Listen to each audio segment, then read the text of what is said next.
विघ्नेश्वराय वरदाय सुरप्रियाय लंबोदराय सकलाय जगद्धिताय नागाननाय श्रुतियज्ञविभूषिताय गौरीसुताय गणनाथ नमो नमस्ते। नमः कमलनाभाय नमस्ते जलशायिने नमस्ते केशवानंतो वासुदेव नमोस्तुते। वासनातो आश्रितं भुवनत्रयम्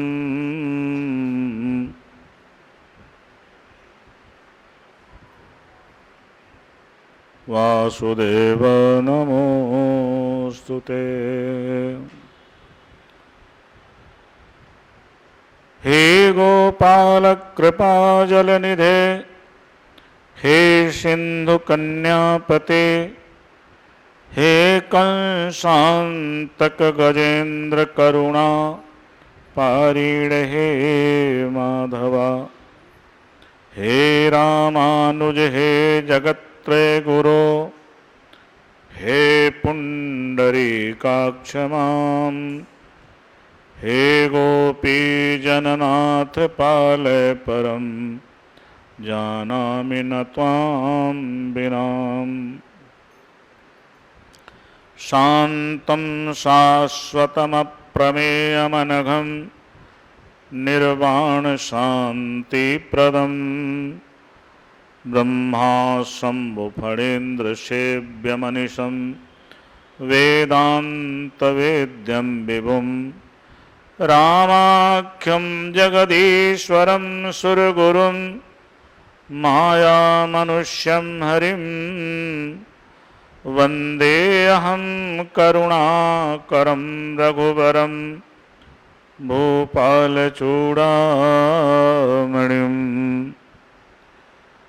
मनोजवं मारुततुल्यवेगं जितेन्द्रियं बुद्धिमतां वरिष्ठं वातात्मजं वानरयूथमुख्यं श्रीरामदूतं शरणं प्रपद्ये श्रीरामदूतं शरणं प्रपद्ये।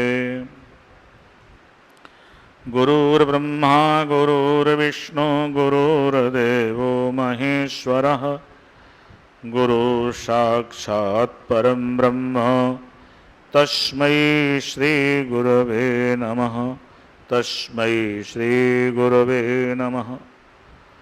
बोलिए सच्चिदानंद भगवान की, सियावर रामचंद्र भगवान की, उमापति महादेव की, श्री वृंदावन बिहारी लाल की, पवन सुत हनुमान जी महाराज की, सत्य सनातन धर्म की।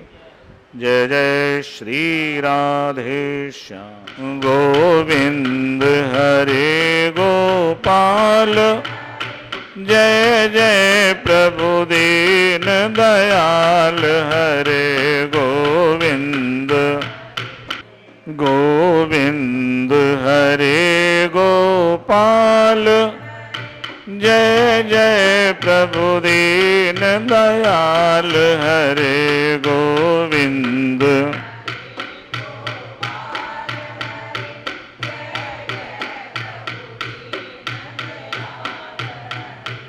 जब नित्य सवेरे उठा करो जब नित्य सवेरे जब नित्य सवेरे उठा करो जब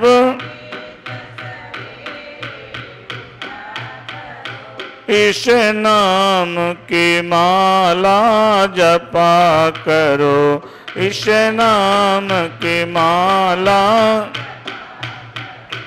गोविंद हरे गोपाल मातु यशोदा के लाल हरे गोविंद हरे गोपाल।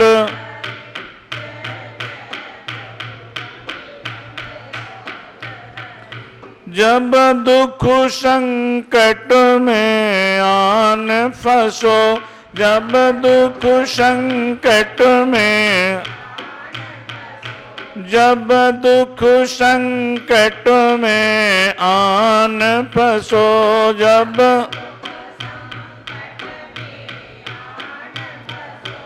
फौरन इस नाम का जाप करो, फौरन इस नाम का।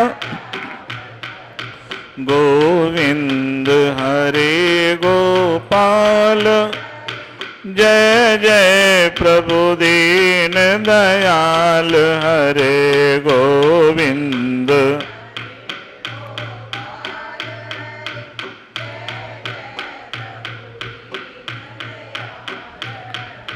सांसों की केवल माला बना, सांसों की केवल माला, हर श्वास पे ये ही रटता जा, हर श्वास पे ये ही रटता जा। गोविंद हरे गो,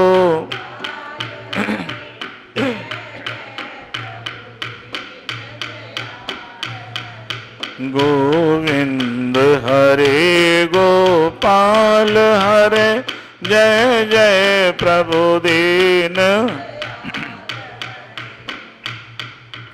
तुम घर का काम भी किया करो, तुम घर का काम भी, इस नाम का जप भी किया करो, इस नाम का जप भी किया। गोविंद हरे गोपाल, जय जय प्रभु दीन दयाल हरे गोविंद।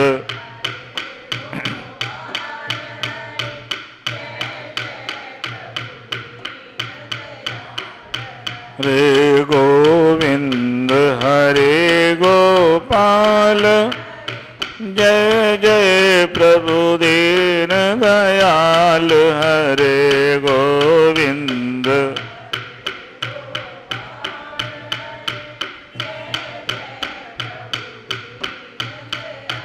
हरे बोलिए राधा माधव भगवान की, गोस्वामी तुलसीदास जी महाराज की जय।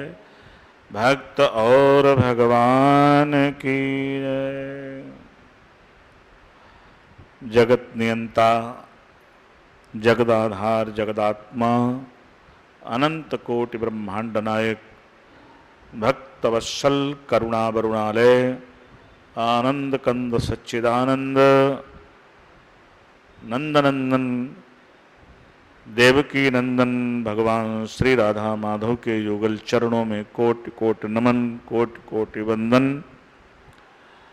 प्रभु प्रेमी भगवत आराधक, भक्ति भाव से युक्त भावनामयी गरिमामयी मातृशक्ति, आए हम सभी लोग गोस्वामी तुलसीदास जी महाराज के द्वारा भगवान के पावन यश का जो गायन किया गया है, जिसको श्रवण करके इस जगत जंजाल में फंसे हुए ये समस्त प्राणी अपने को भवबंधन से मुक्त करते हैं। ऐसी परम पावनी लीला भगवान की हम सभी लोग प्रेम से श्रवण करें।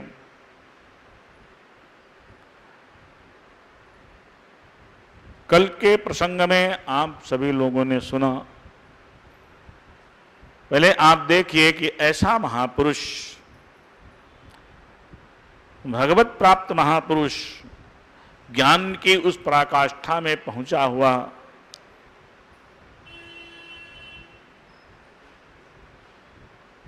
ऐसे गोस्वामी तुलसीदास जी महाराज कितने नम्र और कितने सरल, कितने सहज हैं। उनके अंदर किसी प्रकार का कोई अहंकार नहीं है। और वास्तव में ये बात सत्य है,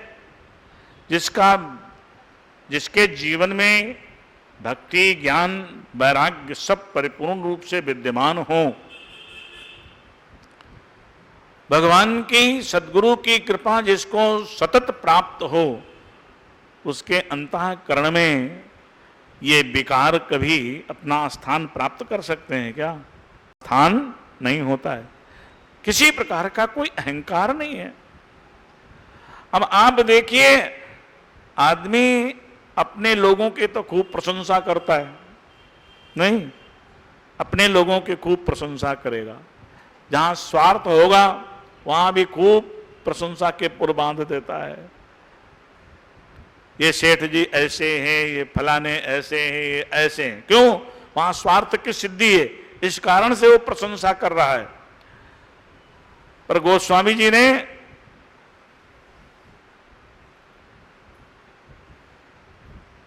जो दुराचारी हैं, जो पापी हैं, जो दुष्ट हैं, अरे उनको भी उन्होंने नमन किया है, उनको भी वंदन किया है। बोले भाई, उनके अंदर भी हमारे राम जी विद्यमान हैं। उनके गुण स्वभाव से हमें कोई लेना देना नहीं। हमें तो उनके अंदर विद्यमान जो परब्रह्म परमात्मा है, हम उसको वंदन करते हैं, उसको नमन करते हैं। उन्होंने उनका सबका वंदन किया है, सबकी प्रार्थना की है। चाहे संत हो, चाहे असंत हो, चाहे सज्जन हो, चाहे दुर्जन हो, कोई भी, ब्राह्मणों की भी उन्होंने वंदना की, सबकी वंदना की है, सबको प्रणाम किया है, सबको वंदन किया है। कहते हैं भैया, आप जब कहीं किसी काम के लिए जा रहे हो ना, तो कई लोग ऐसे होते हैं, यदि कोई कुछ कह दे तो वहीं भिड़ जाते हैं, वो लड़ने झगड़ने लगते हैं। अब लड़ने झगड़ने लगते हैं तो क्या है, जो उनका कार्य है वो बीच में ही छूट जाता है, वो तो लड़ाई में चला गया। पर जो समझदार हैं वो उसकी तरफ ध्यान नहीं देते हैं, वो तो अपने मार्ग पर जाते हैं, अपने लक्ष्य पर जाते हैं, क्योंकि उनको अपने लक्ष्य पर पहुंचना है। तो इधर उधर की बातों में, प्रपंचों में क्यों फंसे? रास्ता चलते हैं, कांटे और कंकड़ और गड्ढे आते हैं, आप क्या करते हो? उनमें पैर रखते हो क्या?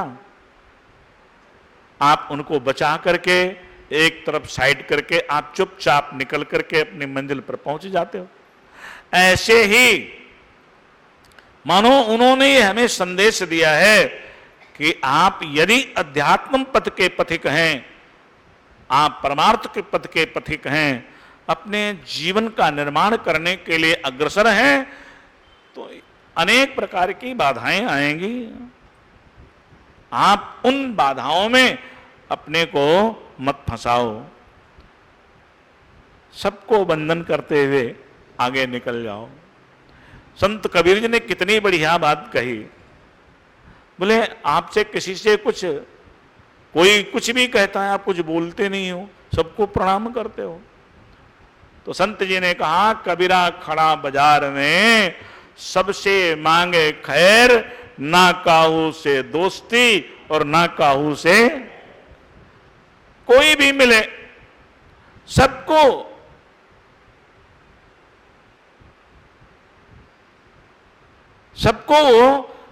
सबका हाल चाल पूछते हुए, सबको वंदन करते हुए वो आगे चले जाते हैं। ऐसे महापुरुष नारायण उस मंजिल पर पहुंच पाए हैं, परमात्मा तक पहुंचे हैं। और उन्हें बाधाएं तो बहुत आती हैं। सबको वंदन करने के बाद गोस्वामी जी ने उसके बाद श्री राम कथा का प्रारंभ किया। और वो कैसे? देखो, भगवान की कथा, कल भी बात कही थी, भगवान की कथा कहां पर सुशोभित होती है? जहां पर संत और भक्त विद्यमान होते हैं, भगवान भी कथा के रूप में वहां पर मौजूद होते हैं। ये जो कथा है ना, ये भी भगवान का ही स्वरूप है। ये उनके बीच में विद्यमान, भगवान वहां पर कथा रूप में विद्यमान होते हैं।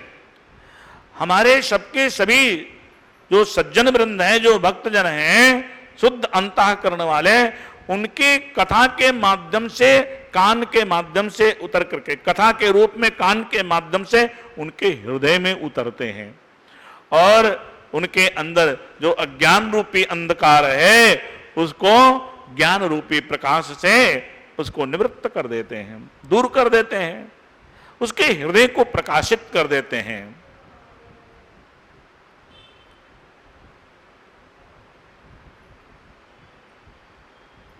तो उन्होंने संतों के माध्यम से भगवान श्री राम की कथा उनके संवाद से प्रारंभ की।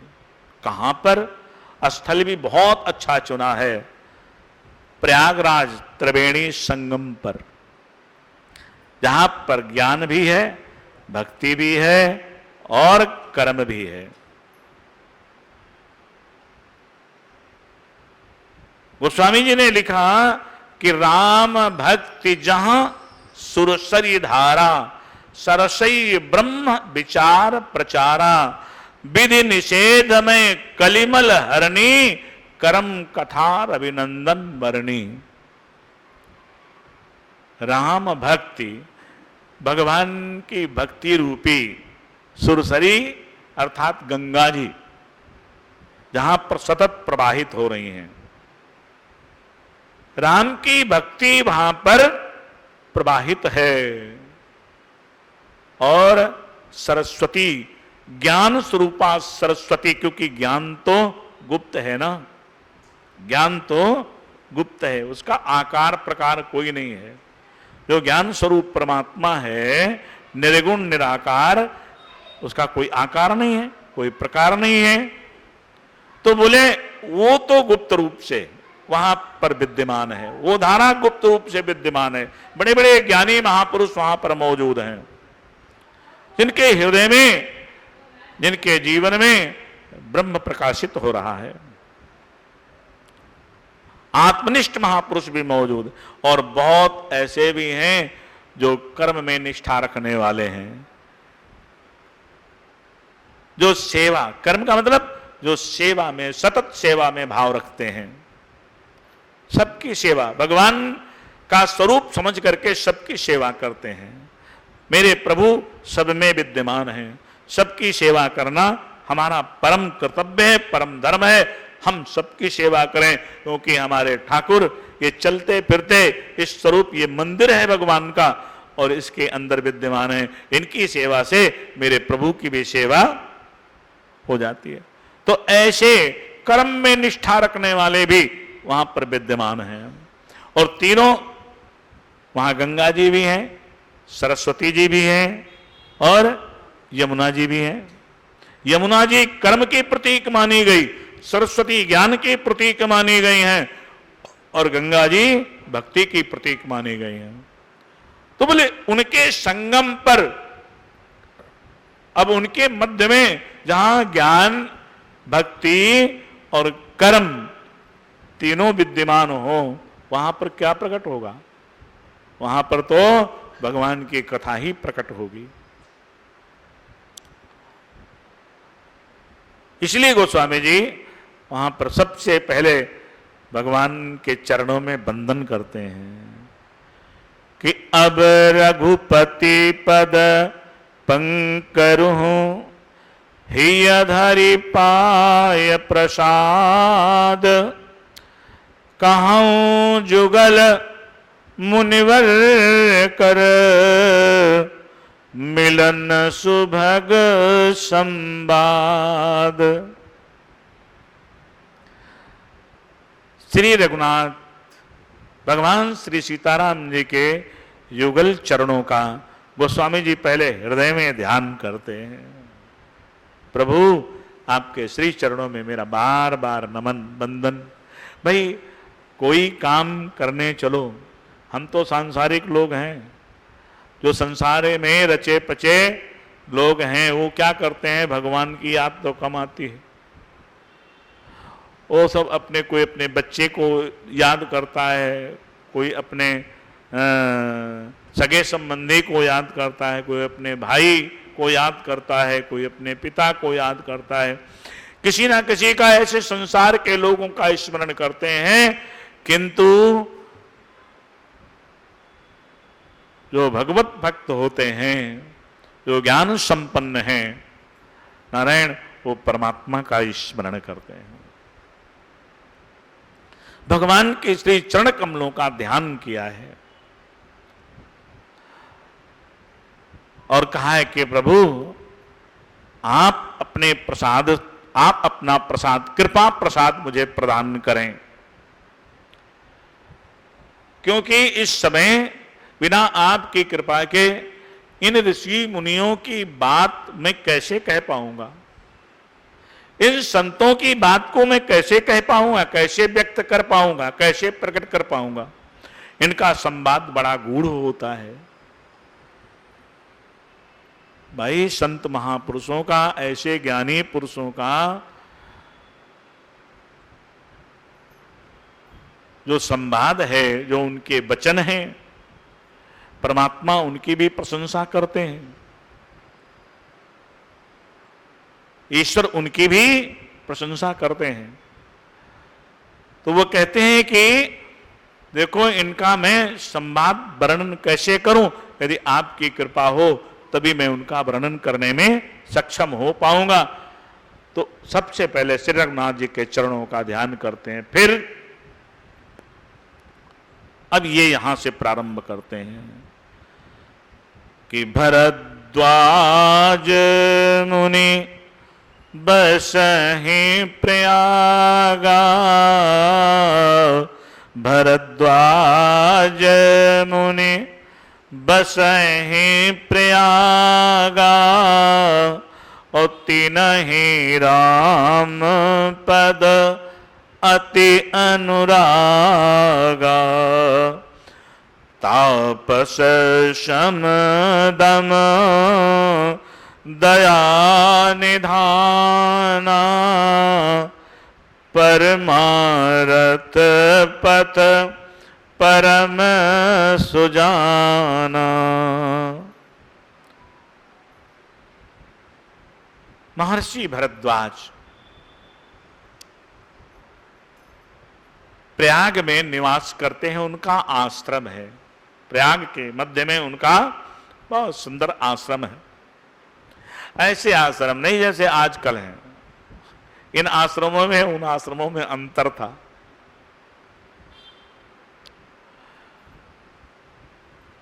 वो साधन प्रधान आश्रम थे, स्थान थे, और ये साधना, वो साधना संपन्न आश्रम थे और ये साधन संपन्न है। यहां पर तो जब कोई जाता है तो सबसे पहले महाराज एसी है कि नहीं है, लैट्रिन बाथरूम अटैच है या नहीं है, और सब सुविधाएं अच्छी हैं ना, तो सारी सुविधाओं को देख करके जाता है। सबसे पहले भोग के पदार्थ खोजता है।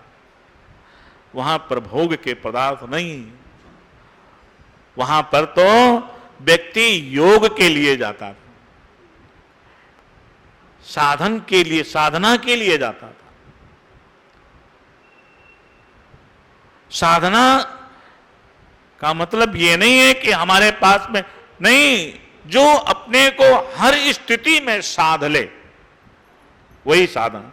हर परिस्थिति में अपने को साध ले, चाहे गर्मी हो, चाहे सर्दी हो, चाहे बरसात हो, रूखा सूखा मिल जाए तो ठीक है, ना मिले तो ठीक है। हम तो वहां पर अपने को साधने के लिए गए हैं, साधना संपन्न होने के लिए गए हैं।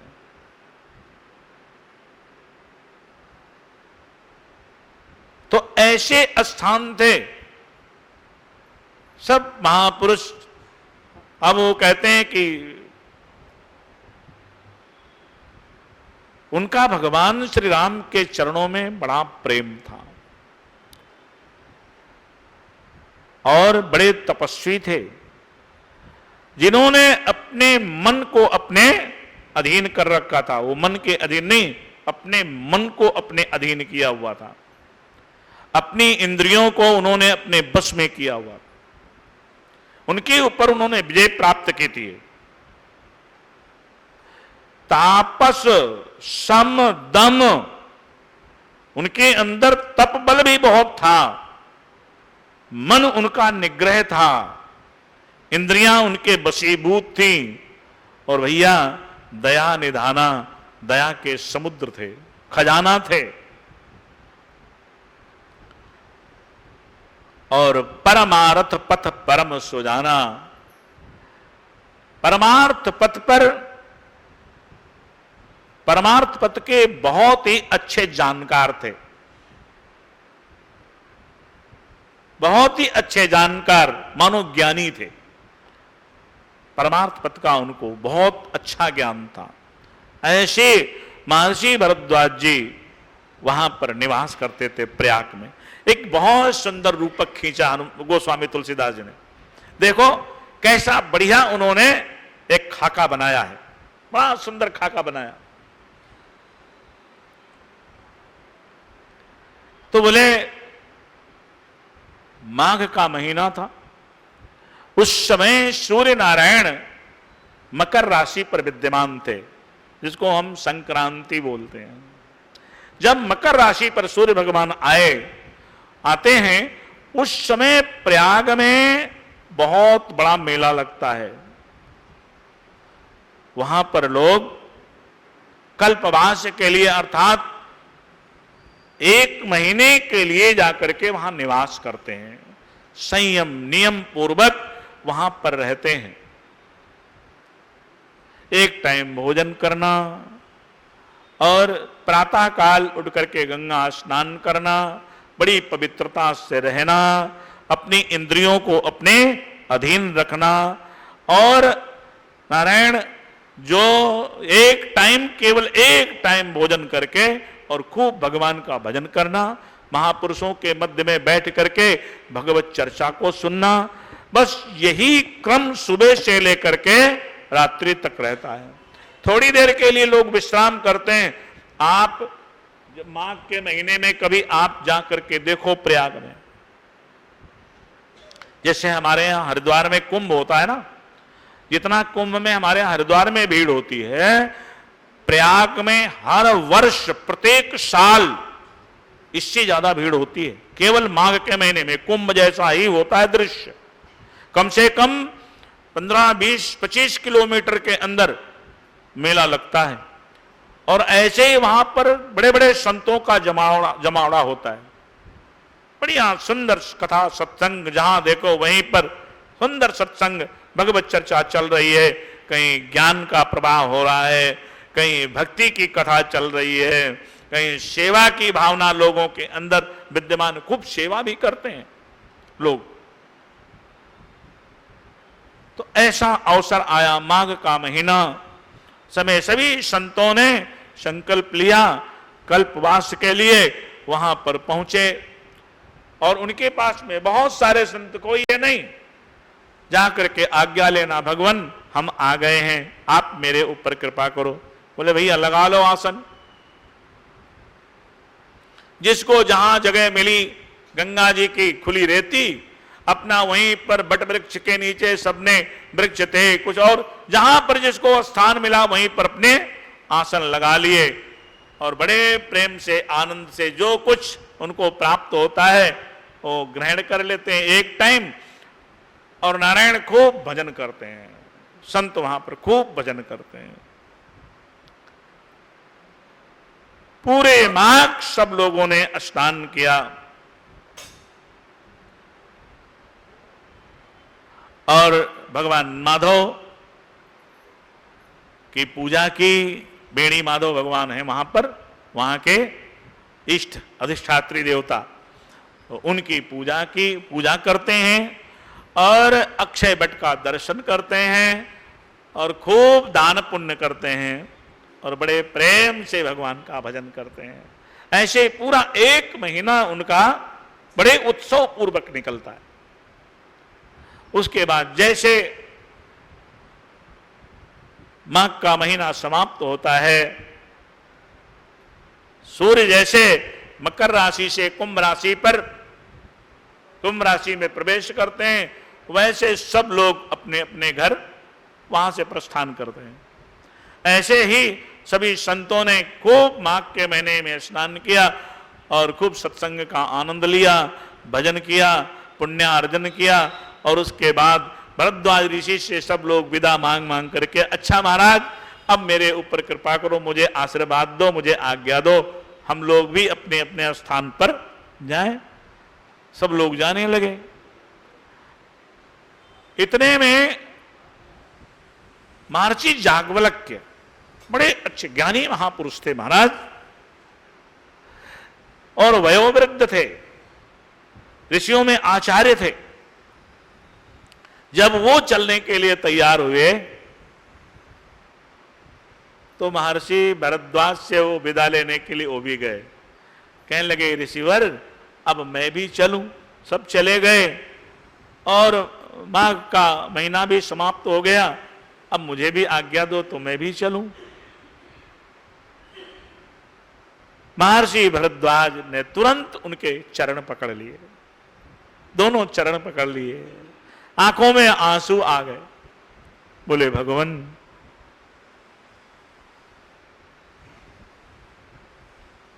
आप भी जाने के लिए कह रहे हो,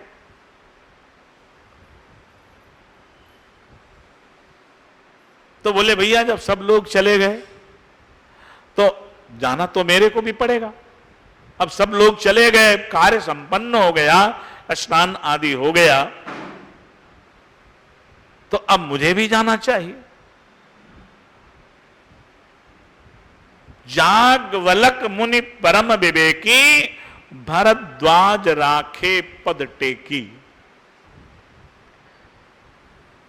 परम विवेकवान महर्षि याज्ञवल्क्य जी के चरणों में उन्होंने मस्तक झुका लिया, चरण पकड़ लिए और उनको कहा नहीं आप ठहरो। बोले भैया मेरा क्या काम है? तो बोले बाद हम बताएंगे। सबसे पहले तो उन्होंने उनका चरण प्रक्षालन किया, जो कि याज्ञवल्क्य जी वहां रह रहे थे, 1 महीने से वहीं रह रहे थे। भरद्वाज ने चरण धोने वहां नहीं गए, पर आज जब चलने लगे और रोका तो उन्होंने उनके चरण धोए। चरण धो करके और बढ़िया सुंदर आसन पर उनको बैठाया, आप विराजो। बैठा करके उनका पूजन किया। बोले ऋषिवर क्या बात है? तो महाराज आप जा रहे हो ना, आपकी विदाई हो रही है, तो विदाई समय भी हमारे यहां गुरुजनों की पूजा होती है, गुरु की पूजा करते हैं, आचार्य की पूजा करते हैं। यहां के वल्क्य जी समझ गए कि संतों की लीला बड़ी विचित्र होती है और महर्षि भरद्वाज कोई साधारण महापुरुष है। अरे जिनके यहां स्वयं श्री राम जी आए, चल करके आए,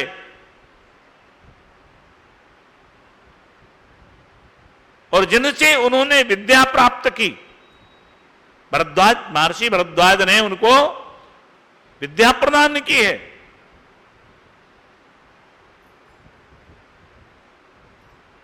तो बोले ये कोई साधारण महापुरुष तो नहीं है, ये तो बहुत विद्वान, बड़े ज्ञानवान। तो बोले भाई इन्होंने रोका है तो निश्चित कोई कारण होगा। महात्मा बड़ी होशियारी से काम लेते हैं भाई, है? बहुत होशियारी से काम लेते हैं।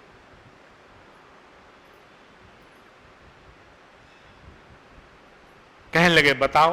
वो बड़े मीठे शब्दों में बोले, अति पुनीत मृदुवाणी, बड़ी पवित्र निष्कपट वाणी से वाणी में वो कहने लगे। क्या? बोले महाराज अब मैं किसके आगे मैं अपनी बात कहूं अपने मन की, पर आप जैसे गुरुजन मिल जाएं, आप जैसे महापुरुष जब प्राप्त हो जाएं तो अपने अंदर संशय नहीं रखना चाहिए।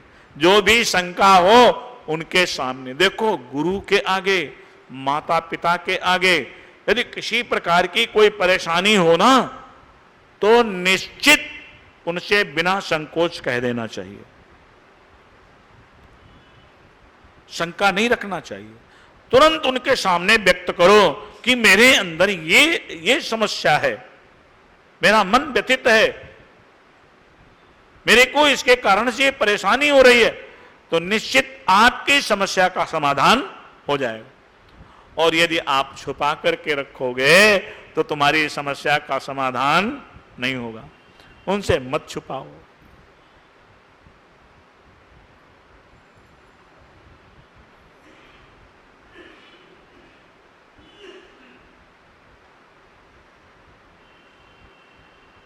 महर्षि भरद्वाज जी ने कहा कि भगवान मन में बहुत दिन से एक शंका उत्पन्न हो रही है और उसकी समस्या का समाधान मेरे से नहीं हो पा रहा है, तो ऐसे के सामने रखना चाहिए जो इस समस्या का समाधान करने में क्षमता रखता हो।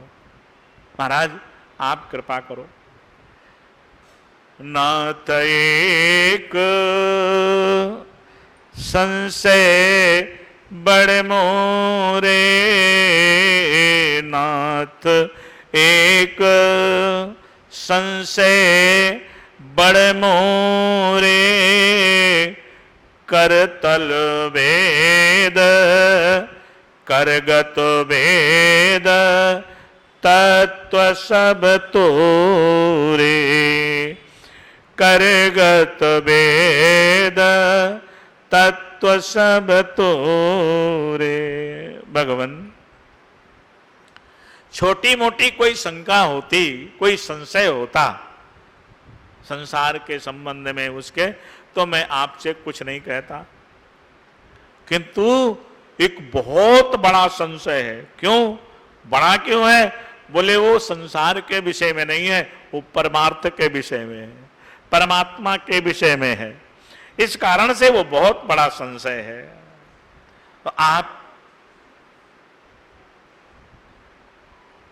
तो सर्वज्ञ हैं, ज्ञानी हैं, सारे वेद का जो परम तत्व वो परमात्मा है, वो तो करगत जैसे हाथ में रखा हुआ बढ़िया आंवले का है मुरब्बा, हाथ में रखा हुआ आंवले का मुरब्बा बस रखा हुआ है, खा लो। तो आपके तो ऐसे ही है, हाथ में वो आपके पास विद्यमान है, आप कृपा कर सकते हैं। पर भगवान कहते हुए मेरे को थोड़ी शर्म भी आ रही है, लज्जा भी लग रही है, पर यदि नहीं कहता हूं तो बहुत बड़ा अकाज हो जाएगा। यदि नहीं कहता हूं, अकाज का मतलब नुकसान, हानि। बोलिए यदि नहीं कहूंगा तो बहुत बड़ा नुकसान हो रहा है। इसीलिए भगवान संतों ने ऐसी नीति बताई है।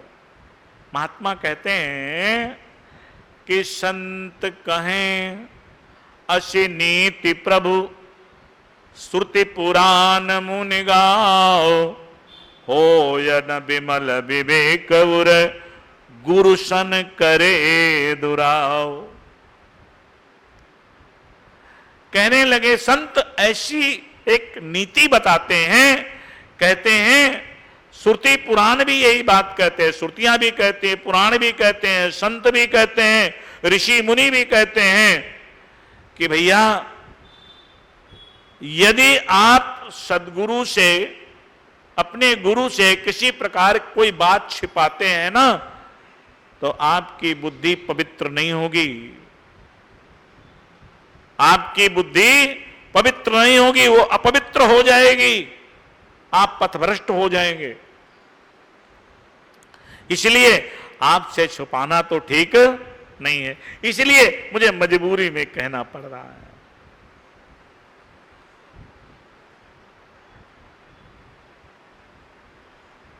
बोले बताओ क्या समस्या है? बोले भगवान, मेरे अंदर ये संशय है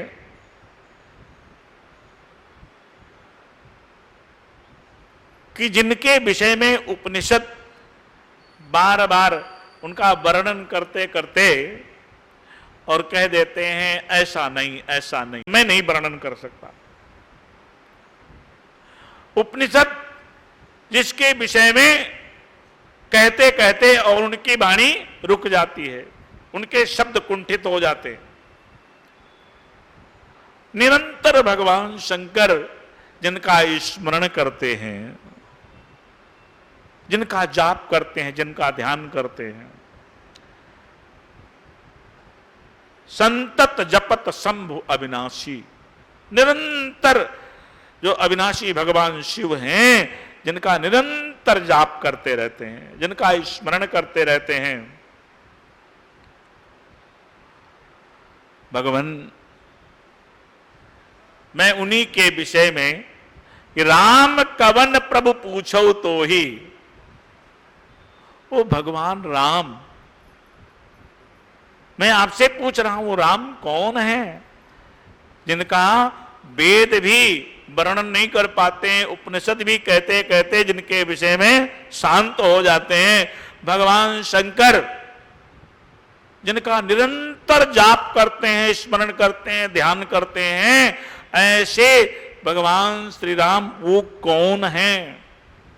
आपसे मैं पूछ रहा हूं।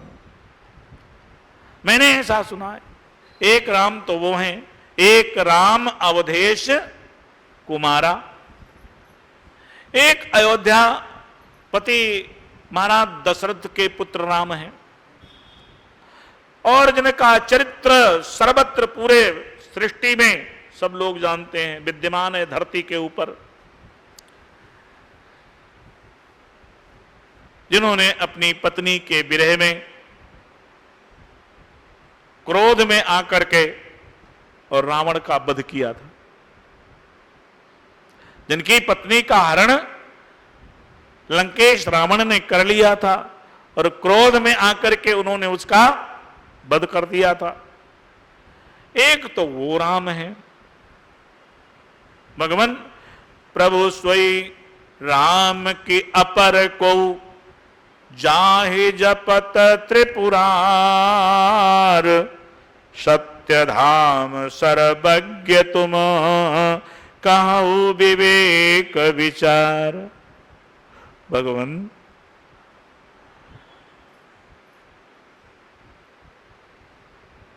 ये क्या वही राम है जिनके विषय में जो अयोध्यापति महाराज दशरथ के पुत्र के रूप में जिनके विषय में सब जानते हैं, क्या उन्हीं राम का भगवान शिव जाप करते हैं, ध्यान करते हैं, या कोई और राम है? इसके अलावा क्या कोई और राम है क्या जिसका भगवान जाप करते हैं? आप विवेक पूर्वक मेरे को विचार करके ये बात बताओ। भगवान, इसी में मेरे को बड़ा भ्रम हो रहा है, और ये भ्रम जा नहीं रहा है। ये उन्हीं राम का भगवान शिव ध्यान करते हैं, ऋषि मुनि ध्यान करते हैं, जप करते हैं, या कोई और उनसे अलग राम है उनका ध्यान करते हैं? मेरे को इसके अंदर थोड़ा संशय है। अब बताइए कि ये भरद्वाज जी पूछ रहे हैं, भरद्वाज जैसा महामनीषी परम ज्ञानी विद्वान महापुरुष, वो ये बात पूछ रहा है, उनके अंदर संशय की कोई गुंजाइश थी? मानो उन्होंने अपने लिए संशय, उनका ये प्रश्न नहीं है, ये हम लोगों का प्रश्न है, संसार के लोगों का। हम लोग भी यहां तो आप तो सुनते ही होंगे, बोलते हैं राम तो ये जो हुए काल्पनिक थे, ये तो साधारण मनुष्य थे, एक राजा के, बोलते नहीं है? आजकल तो खूब अखबारों में, टीवी पर आप लोग सुन ही रहे हो। क्यों? उन्होंने मानो हमारा ही प्रश्न उनके आगे रख दिया। ये आज वो प्रश्न फलीभूत हो रहा है। नारायण जो उन्होंने उस समय पूछा था वो आज फलीभूत हो रहा है। ऐसी बात नहीं कि उस समय शंका करने वाले नहीं थे, पहले भी इस समय ऐसे थे, कम बुद्धि वाले, निर्बुद्धि।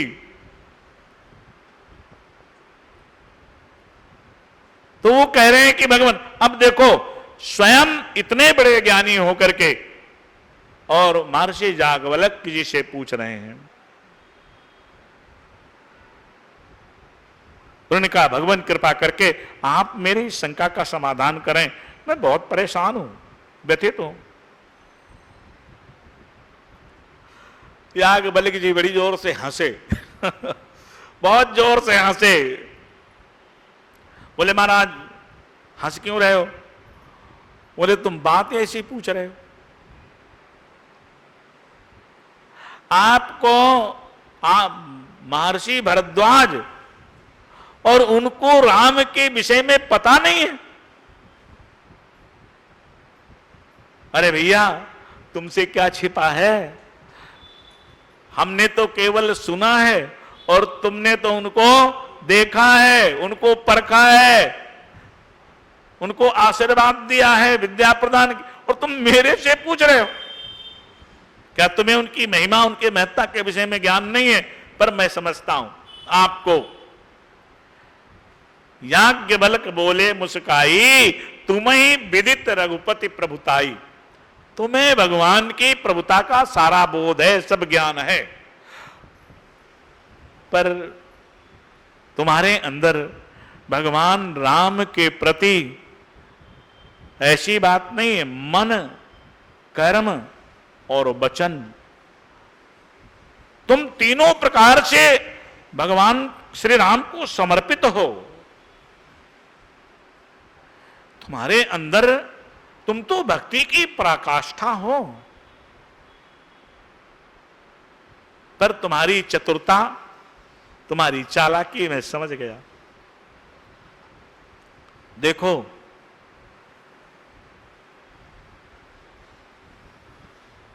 घर में माता पिता, माँ या बाप, कोई भी भाई अध्यापक होता है नहीं होता है? अध्यापक, टीचर, चलो टीचर समझ लो। तो वो अपने बालक को दूसरी जगह ट्यूशन के लिए भेजता है, अपने आप क्यों नहीं पढ़ाता? वो जानता है कि मैं इसके ऊपर वो शासन नहीं कर पाऊंगा और ना ये मेरे शासन के अनुसार चलेगा। हमारे यहां सुखताल में एक डिस्ट्रिक्ट जज थे, पाठक जी करके। तो वो हनुमत धाम से जुड़े हुए थे, तो आते रहते थे दर्शन करने हनुमान जी के। हम लोगों से भी बड़ा अच्छा प्रेम था। तो एक दिन उनकी पत्नी बैठी, पत्नी पढ़ी लिखी ज्यादा नहीं, पहले माताएं ज्यादा पढ़ती लिखती तो थे नहीं, तो वो बैठी, कहने लगी महाराज इनको थोड़ा समझाओ, इनको कब अकल आएगी। एक डिस्ट्रिक्ट जज है, बड़े बड़े जो फैसले लेता है, उसकी पत्नी अनपढ़, वो कह रही है इनको समझाओ, इनको अकल कब आएगी।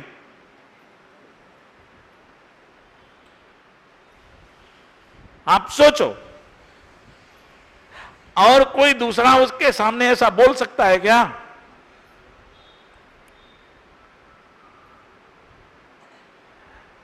कितना बड़ा अफसर क्यों। हम करनाल में कथा करते थे, हमारे वहां एक डीसी थे इधर बलरामपुर की साइड के, बड़े धार्मिक व्यक्ति थे, दोनों पति पत्नी कथा सुनने आते थे। तो उनकी पत्नी भी ज्यादा पढ़ी लिखी नहीं थी, पहले माताएं पढ़ती नहीं थी, इतना पढ़ी लिखी नहीं थी।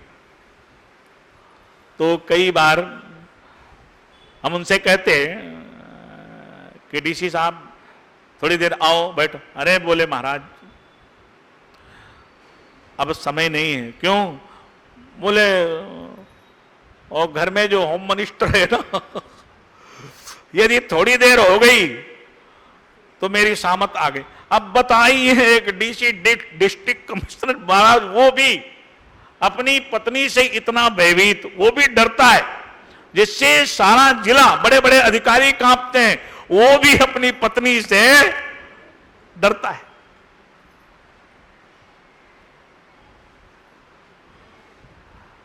तो महर्षि भरद्वाज कहते हैं कि भगवान हम चाहे कितना भी उपदेश करें, अपने इन शिष्यों को, इन समूहों को समझाएं, हमारी बात पर इनको विश्वास नहीं होगा।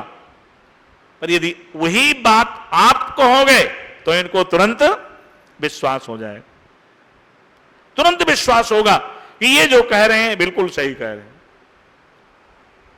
और इसलिए महर्षि भरद्वाज जी ने महर्षि याज्ञवल्क्य जी को बढ़िया बड़ा स्वागत सम्मान किया, उनको उच्च आसन पर बैठाया, उनका पूजन किया, और फिर सभी शिष्य प्रशिष्य सब बैठे हुए थे, सबके सामने उन्होंने ये प्रार्थना की।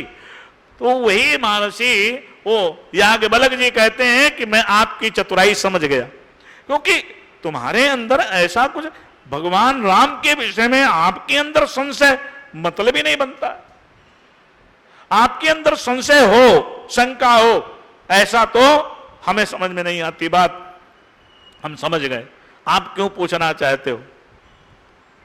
आप अपने लिए नहीं, इनके लिए पूछ रहे हो, इनके सबके लिए। वही कहते हैं मैं तुम्हारी चतुरता को, तुम्हारी होशियारी को समझ गया, आप क्या चाहते हो। तो उन्होंने कहा कोई बात नहीं, अब आप आदर पूर्वक मैं जो आपको सुना रहा हूं आप सुनिए। बैठ गए, हाथ जोड़ करके महाराज यजमान बन करके बैठ गए। मुख्य श्रोता के रूप में स्वयं महर्षि भरद्वाज जी बैठे, जमीन पर उनको आसन पर बैठाया और जमीन पर बैठ करके और बड़े प्रेम से भगवान की कथा सुनने के लिए तैयार हो।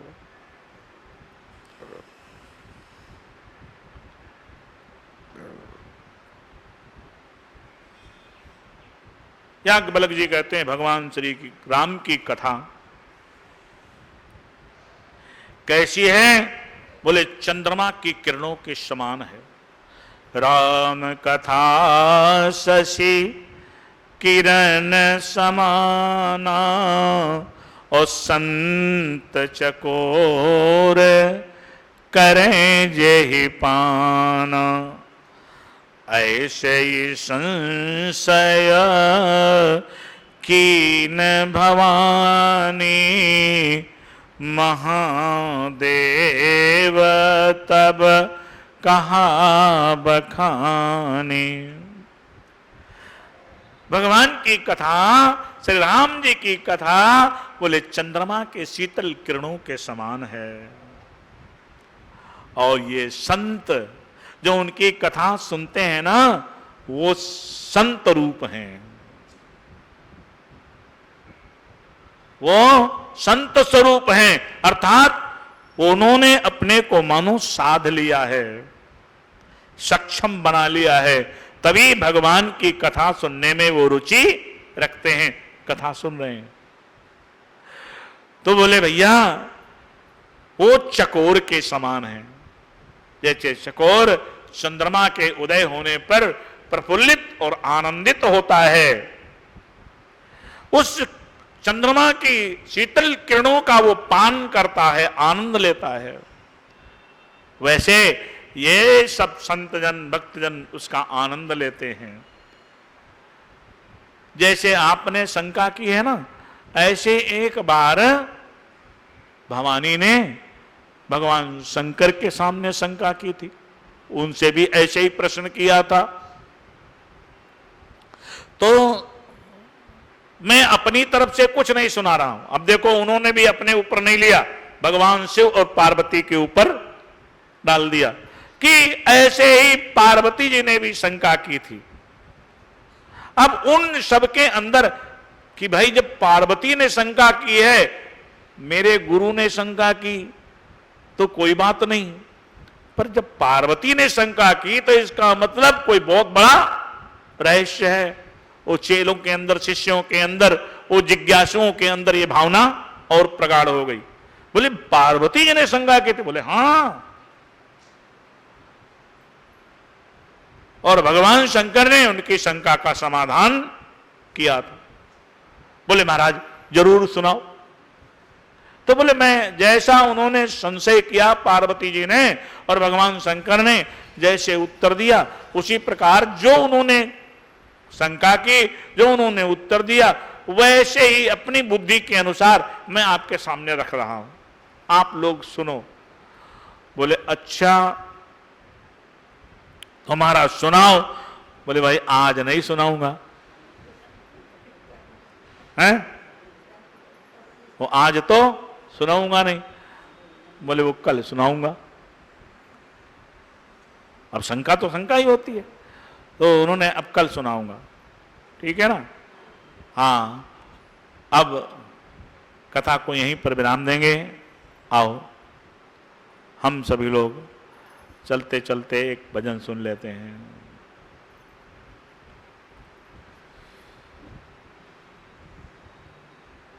श्री राधे गोविंदा मन भजले हरि का प्यारा नाम है। श्री राधे गोविंदा मन भजले हरि का प्यारा नाम। हरि श्री राधे गोविंदा मन भजले हरि का प्यारा नाम है। श्री राधे गोविंदा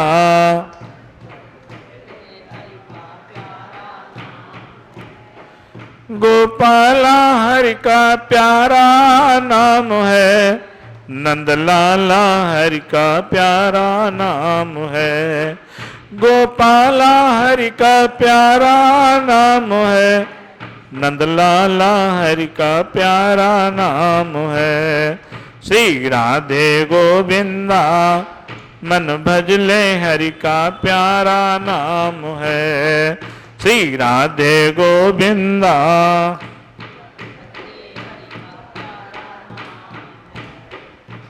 मोर मुकुट सिर गल बनमाला केसर तिलक लगाए। मोर मुकुट सिर गल बनमाला केसर तिलक लगाए। वृंदावन की कुंज गली में, वृंदावन की कुंज सबको नाच नचाए। हाँ सबको नाच नचाए। श्री राधे गोविंदा मन भजले हरि का प्यारा नाम है। श्री राधे गोविंदा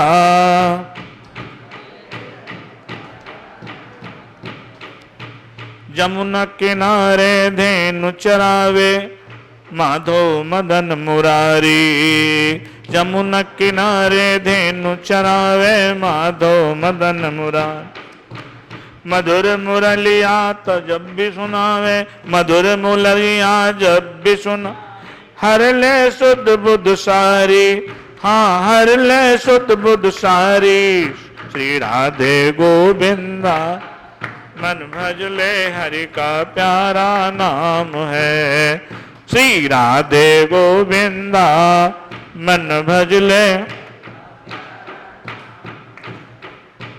गिरधर नागर कहती मीरा सूर को श्यामल भाया। गिरधर नागर कहती मीरा सूर को श्यामल भाया। तुकाराम और नामदेव ने, तुकाराम और नामदेव विठ्ठल विठ्ठल गाया। हाँ विठ्ठल विठ्ठल गाया। श्री राधे गोविंदा मन भजले हरि का प्यारा नाम है। श्री राधे गोविंदा मन भजले हरि का।